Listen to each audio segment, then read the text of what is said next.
Fine, जैसे आप मुझे भी सोता हुआ देख रहे हो, तो लेकिन जब आप देखोगे ना कि मैं कहाँ पे सोया हूँ तो आप डर जाओगे। लाइक जैसे मैं जा रहा हूँ तो इस साइड रेनबो है, तो मुझे लग रहा है कि जैसे जैसे मैं जा रहा हूँ आगे तो रेनबो बिल्कुल ऊपर जा रहा है, और जैसे क्लोज आ रहा हूँ तो यहाँ पे देखो एकदम रेनबो मतलब बना हुआ दिखाई दे रहा है मुझे।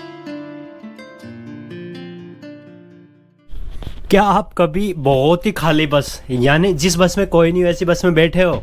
मैं बैठा हूँ अभी एक ऐसी बस में जिसके अंदर सिर्फ मैं अकेला ही हूँ। आपको दिखाता हूँ, ये देखो बस सिर्फ मैं अकेला ही हूँ, और ये बस जा रही है बाबा बुडनगिरी के लिए। तो थोड़ी देर में रवाना होगी तो मैं भी सवारी आ सकती है, लेकिन गवर्नमेंट बसेज जा चुकी है सारी, क्योंकि एक ही जाती है, उस तरफ पहाड़ है। तो मैं प्राइवेट बस में जा रहा हूँ। तो यहाँ से अराउंड 20 to 25 किलोमीटर है तो बाबा बुडनगिरी, जो कि कॉफ़ी के लिए फेमस है, और वहीं पे हम चलेंगे। ट्रैक है वो, तो ट्रैक करेंगे और बहुत अच्छा एडवेंचर होने वाला है दोस्तों। वीडियो लास्ट तक ज़रूर देखें।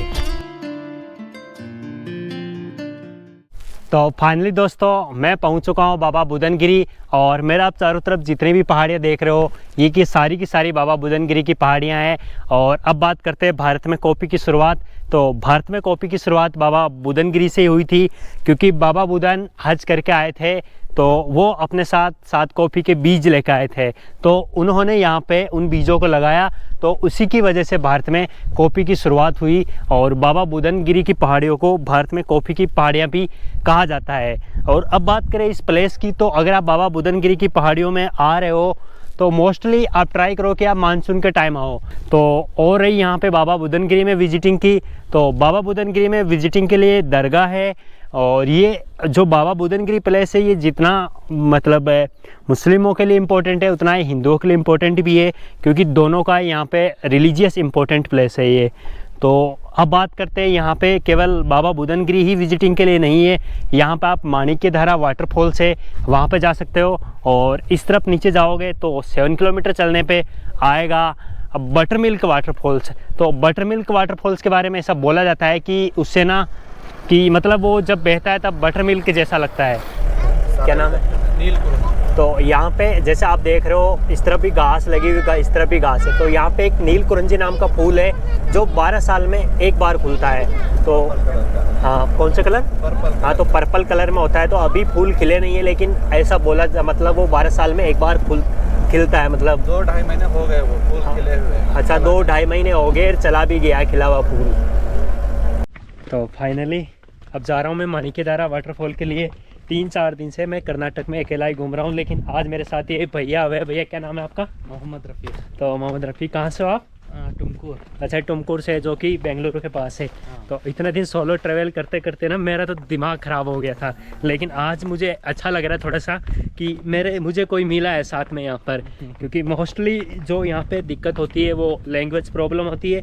तो कल मुझे ऐसा लग रहा था कि मुझे यहाँ घूमने में मज़ा नहीं आ रहा, तो मैंने थोड़ी सी कन्नड़ सीखने की ट्राई की, थोड़ी बहुत सीखा हूँ, लेकिन देखता हूँ थोड़ी बहुत और सीखूँगा, क्योंकि तब तक कर्नाटक ट्रिप भी एंड हो जाएगी। तो अभी माणिक्यधारा वाटरफॉल जा रहे हैं और वहीं पे नहाएंगे भी, और फिर वहाँ से देखते हैं हम बाबा बुदनगिरी में कहाँ घूमेंगे।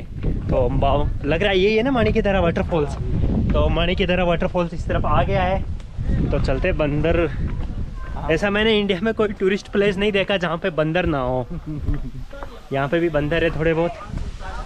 तो अब वाटरफॉल को देख के मेरा नहाने का मन हो गया, तो सबसे पहले तो वाटरफॉल में नहाऊंगा। बहुत ठंडा है पानी। तो वैसे यहाँ पे पानी का ज़्यादा सोर्स है नहीं, क्योंकि जो मोस्टली इस तरफ जो माउंटेन्स है वो पठार है। तो पठार में पानी का सोर्स कैसे होता है?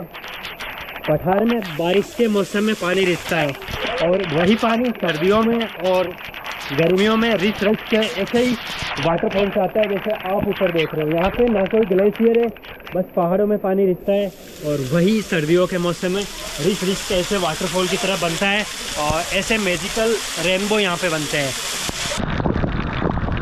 सच में वाटरफॉल से जो नेचुरल थेरेपी होती है बॉडी की, ऐसी थेरेपी ना तो किसी सपा में है और ना कोई सिटी में है। तो ये सबसे ज़्यादा अच्छी बॉडी की थेरेपी है। तो दोस्तों, अगर बाबा बुदनगिरी में विजिटिंग प्लेस की बात करें तो एक था माणिक्यधारा वाटरफॉल, जहाँ पे हम जाके आ चुके हैं। और इस तरफ जो आप माउंटेन देख रहे हो तो नॉर्मली आप समझ गए होंगे कि मेरे माइंड में ट्रैक चल रहा है। तो एक्चुअल में एक वहाँ पे अगर आप देखोगे उस तरफ ये तो जैसे पीक दिखाई दी ना, तो यहाँ पे सुसाइड पॉइंट है जहाँ से जो कर्नाटका के हाईएस्ट पीक है वो दिखाई देती है और यहाँ का व्यू बहुत ज़्यादा औसम है। तो वहीं हम चलते हैं ट्रैक करते हुए।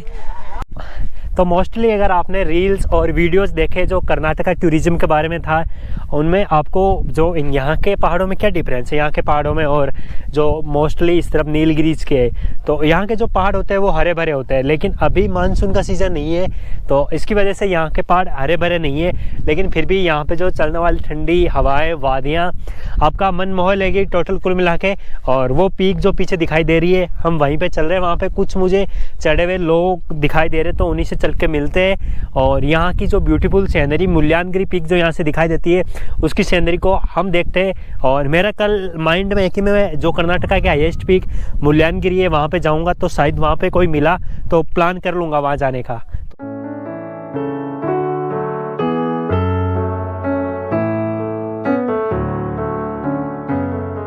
तो फाइनली मैं पहुंचा हूँ सुसाइड पॉइंट पे जो कि बाबा बुदनगिरी में है। और यहाँ पे जो ठंडी ठंडी हवाएं आ रही है सच में बहुत ज़्यादा अच्छी लग रही है। तो जितने भी सुसाइड पॉइंट बने हुए दुनिया में वहाँ कुछ भी सुसाइड लिखने की ज़रूरत नहीं है। अगर नॉर्मली ट्रैक है ना तो ट्रैक को थोड़ा सा बढ़ा दो, आदमी को सुसाइड पॉइंट तक जाने की ज़रूरत ही नहीं है, उसका ऐसे ही सुसाइड हो जाएगा।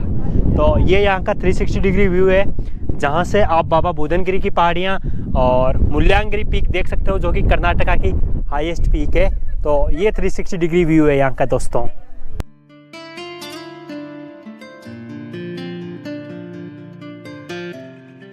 फाइन, जैसे आप मुझे भी सोता हुआ देख रहे हो तो, लेकिन जब आप देखोगे ना कि मैं कहाँ पे सोया हूँ तो आप डर जाओगे। तो वही मैं आपको दिखाता हूँ कि इसके सोने के नीचे कितनी, मतलब मैं जहाँ पे सोया हूँ उसके नीचे कितनी गहरी खाई है। तो ये देखिए